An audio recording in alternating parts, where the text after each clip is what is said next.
Okay, Assalamualaikum and good day to everyone. Today we are from Group 8. We are going to present about a training that we provide, which is First Aid and Safety Training. Okay, so here is our group member. We have me, myself, NOOR HAIZA IZZATI BINTI FADLI, matric number 209955. We also have SITI AZIEMAH binti ZAILANI, matric number 209829. We have AZRINA binti ERIALDI, matric number 213075. We have ALIA binti ARIFFIN, matric number 210323. We have ANISAH binti matric number 211289, and we also have MASYITAH binti Muhammad ZAIN, matric number 211427. Okay, so I'm going to present about the background of the training, which is First Aid and Safety Training. So, as we already know, we are Malaysian, and typically 999 is the number when emergency cases occur, because it's the Malaysia Emergency Response Service 999 MERS 999, where all the emergency numbers are consolidated into one central number for easy access. So the speed of Malaysian emergency units to get to the place where the accident happened has been getting better day by day. However, we cannot predict what will happen on their way to reach the accident place. For example, we have many obstacles like traffic jam, flood, or a telecommunication network down, which could delay their arrival time. Therefore, it is essential that everyone knows what to do in the event of an accident while awaiting the arrival of an emergency unit. So, from the analogy before, this is why we provide this first aid and safety training, this is one of occupational safety and health training. We make it specific for employees from the electronic manufacturing industry, which is the operator workers. So the objective of the training is to provide the workers with adequate knowledge of first aid and safety at their workplace. This is a 2 days and 2 night training where the knowledge, skills, attitude, and abilities of the participant regarding first aid and their safety at the workplace will increase. And we have taken into account the diversity of participants that we may receive. Thus, we prepare various approaches to convey the knowledge, be that theoretical, practical, activity-based, or direct approach. We also applied some of the element of human resource development in the making of this occupational safety and health post-training. So if you can see here, there are 3 logo that I attach here, this is our target client. We have Infineon, Celestica, and Jabil. Okay, I will continue the presentation. So the first one is objective. The objective of this first aid and safety training, operators are exposed to what they must do in the event of an emergency. Additionally, first aid and safety training is meant to give staff members a basic understanding of the first aid that must be administered to prevent an accident from getting worse. The plan's structure and designs mean that accidents can occur at any time, whether they are little or major, even if you are careful and wearing a safety suit. Thus, the training also focuses on factory operator staff. By providing such training, employers can teach their staff what to do in anticipation of the health department arrival. So I will talk about input about this training. So the venue for the first aid and safety training program is at Novotel Taiping Perak. The conference room at this location is perfect because it has space for the training modules that will be applied there. During group activity, position can be changed and lecture can be held in the seminar room. This is practical and simplified training because of the amenities provided by this location, including parking options and a position that is handy for both coaches and trainers. It is quite convenient. After a long day of training, participants and coaches can relax in the room that is provided. So the second is duration. So for the duration, the training is for 2 days and 2 nights, totaling around 22 hours. There will be breaks for meals and private time during the program. On the first day, that the participant first thing will do register. The training will begin at 5 p.m. Participants will be assigned a room during registration where they should put their belongings before gathering at 8 o'clock for dinner and the start of the first lot at ice breaking activity. And then the second day will begin at 9 a.m. and will be end at 10 p.m. with theory session, practical session, and MOHD session slot scheduled in between. There will be 1 hour afternoon break through the duration of the program to allow trainers to refuel their physical and mental well-being for improved attention when participants return to the program. So taking a break can increase output for the following session. To keep the participants engaged during the talks, there was also some activities included. The tasks during the session are more difficult because the game and quizzes at the end of the program are testing the participant manner of thinking. It is so that participants can consolidate their learning and increase their memory of prior information. Activities that access thinking ability are particularly well suited the implementation in the evening, and the following day the event will begin at 9 a.m. and end at 12 p.m. The financial money, the cost is about 35,000. Money is used to reserve a seminar space, purchase gift for instructor and their assistant, and pay for participant and organizer breakfast, lunch, and afternoon for 2 days and 2 nights, and the room for the participants.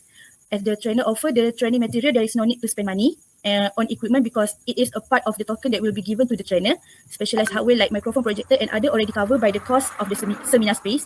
And equipment rental for seminar include things like projector, microphone, table, and chairs because money is only utilized for the necessity. So it is not wasted and it is not spent excessively. Facility that we use is include desks, chairs, a projector, and a public address system, which is we call PA system, which comprises microphone, amplifiers, loudspeaker, and related hardware. Additionally, a lecture room will be used for this instruction. It is because the space is flexible, accessible, wholesome, cozy, and secure.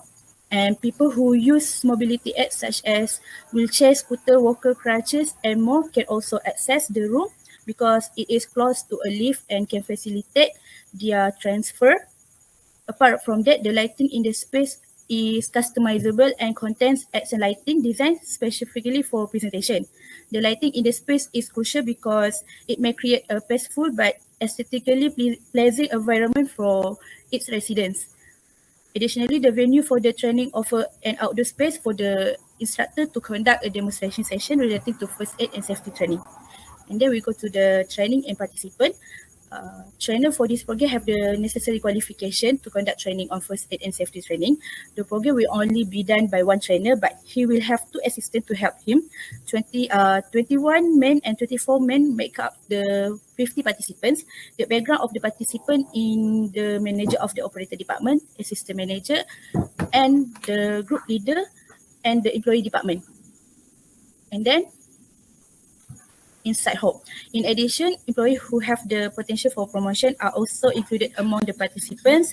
Individuals who register for this program are those who have the capacity to develop their skill in using first aid and who will contribute to the transformation of the company thereafter. And then we go to the pre-test. Pre-test, we will use evaluation of the efficacy and effectiveness of this program. So we ask the participants some question before we going to make the training. The question consists of why do you want to attend first aid and safety training? How do you rate your ability to handle first aid at your workplace? What do you understand about first aid and safety training?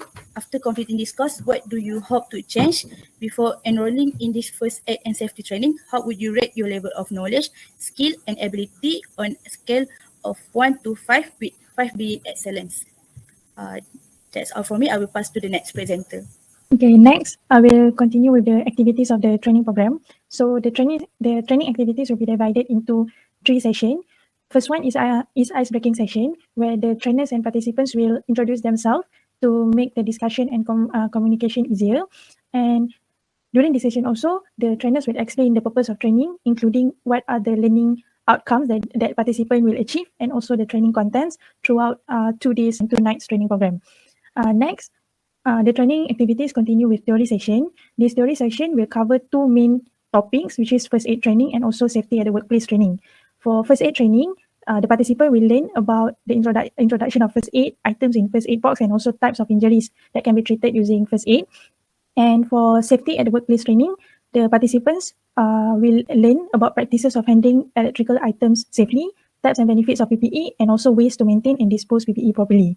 And the last session for training activities is practical and mock drill session. So this session is where a few of real life emergency situations presented, and participants need to discuss in group and solve the problems together to manage the situations. And the other tasks during practical and mock drill session identify items in first aid box and also analyze electrical safety equipments. And this session is very important as participants can implement the knowledge they receive during theory session and also enhance their skills and increase their understanding better as they will feel the real situation themselves. That's all from me. I'll pass to the next presenter. Okay, so now I will continue with the output. So for the number of participants that have been trained, all the 50 participants received excellent lessons on the first aid and safety trainings. And the next one is results on pre and post test. The given questionnaires helps the participants to understand and gain more knowledge on first aid and safety course. And the third one is feedback. Many great feedback from the participants, and they are able to apply the knowledge that they learned in real life situations. And the last one is number of participants satisfactions. All the participants were satisfied with the trainings and the activity that have been done. They like how the training was conducted and the space that being provided. Okay, for the outcomes of the training program can be categorized into the two timelines, which is the short term and the middle term. So generally, in the short term outcome, it more focused on to the immediate influence or immediate factors that influence, such as what the participants feels toward the program. So it's basically about their reaction. And the middle terms is more likely to gain a new knowledge, improve skills, and change of attitude within after the training program has been conducted. So the medium term outcome affected almost likely affected the decision making and culture in the organization. Okay, as we can see here, the short term outcome from this particular first aid and safety training program is the participants are fully satisfied with the content of the training. And the second one is the middle term or mid-term, that the implemented skills and knowledge gained from the training program can be seen after they join the program.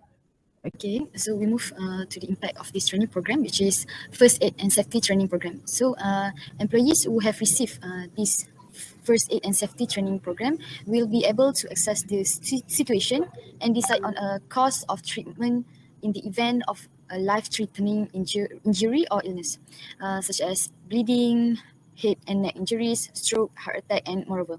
So if an employee join this training program, it can reduce number of workplace accidents.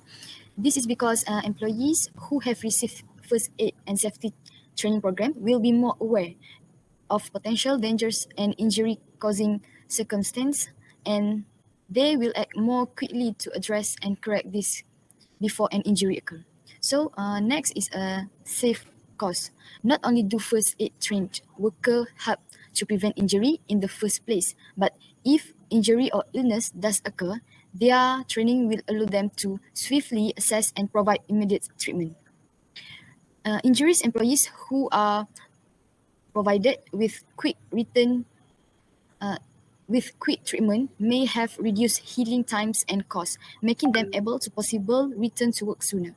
Not only that, since employee be more aware and concerned of workplace safety, it will prevent an incident in a workplace. Preventing accidents from happening in the workplace can reduce the hidden costs of workplace injuries and associated insurance expenses. And last but not least, the impact of this training program, first aid and safety training program, is making a positive work environment. Through this training program, employers can show their employees that they are care about fostering a safe work environment, so they can build a great relationship between them.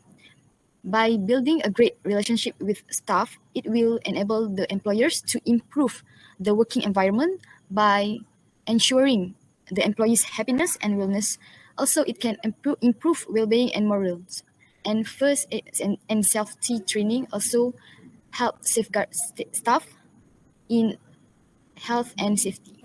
So for the conclusion, overall that we have talked from the overview, the background, and also the impact, we have concluded that this training program may be the one of important initiative that taken by the companies to ensure all the employees or the operator in the companies chosen have a better knowledge in skills in first aid and safety.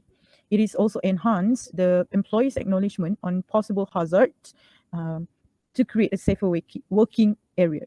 Okay, that's all from our groups. Thank you very much.